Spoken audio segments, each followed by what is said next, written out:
سلامونه مې واخلې ملګرو، جاوید وفا یم او دا مهال خپل کور کې موجود یم. د هغې کورنۍ زانګو نن انشاءالله هغه دویمه برخه ریکارډ کوو. زانګو تیاره شوې ده، نو د ابو نه به انشاءالله تپوس کوو او تاسو سره بیا چې کوم دی نو هم په سکرین باندې په ویډیو کې ښیو. تاسو ډېر زیات انتظار وکړو. ابو زموږ د کتونکو ته ووایه زانګو خو تیار شوله خیره، او د دې خوبۍ چې مونږ کومې بیان کړې وي نو هغه پکې ټولې شامل دي او که نه دي، او چې کوم دی نو دا به اوس د کتونکو ته ښیو. د دې حوالې سره زموږ د کتونکو ته څه ووایې. ډیره مهرباني چې تاسو د زانګو په باره کې تپوس وکړو.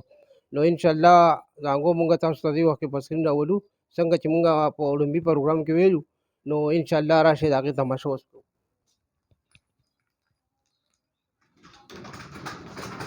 دا زانګو بلکې دې ته ویلی شي ګواره. دا ګواره داسې یو څیز دی چې دا په ځمکه پرتی. پخوا خو به زمونږ د مشرانو د وخو زانګو چې ونو په کوټه کې بره په تیر کې به ځوړنده وو، لوی لوی جلیبونه به ورته چولې وو زانګو له به. چونکې دا اوس په جدید دور سره دا زانګو تیار شوې ده. په دې کې چې مونږ کمې خبرې کړې وې نو د لومبي فرصت کې خو د دې ته پایي دي. د موسم په لحاظ سره ته یا غرمو تک دی یا سوري تک دی، نو وچتول پکې نشته. ښه په اسانۍ سره د یو ځای نه بل ځای ته دا منتقل کېږي. دویم نمبر خبر دا ده چې دا جوټه نه غواړي، دا په خپله ځانګې دی کې د لاندې د موټر سیسټم شوی دی. او دریم نمبر خبر دا ده چې دی کې دا مونږ تاسو ته اوس ښیو دا مچردانۍ ده. دا باقاعده د ماشوم د اوده کېدو په دوران کې په دې داسې راغوره شي، داسې دې طریقې سره دا دواړو سایډو ته د دې دا سیسټم شوی دی.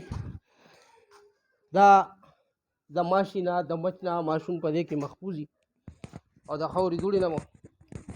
لهذا دا زانګو چې ولو دا تیاره شوه، دا ټوله د لرګي نه جوړه شوې ده او ما په خپل لاس جوړه کړې ده، څه په ډېر ناقابله اوزار سره. چونکې د مینې نه او د شوق نه زه لګیا یم. دا زانګو ما تیاره کړه.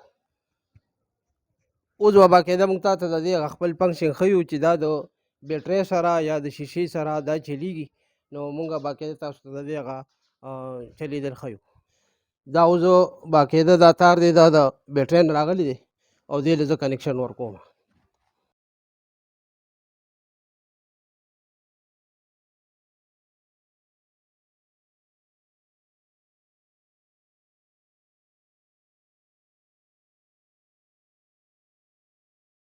ها ګرانو کتونکو کنیکشن تاسو ولیدو، اوس زه به بجلي ورته چالو کوم.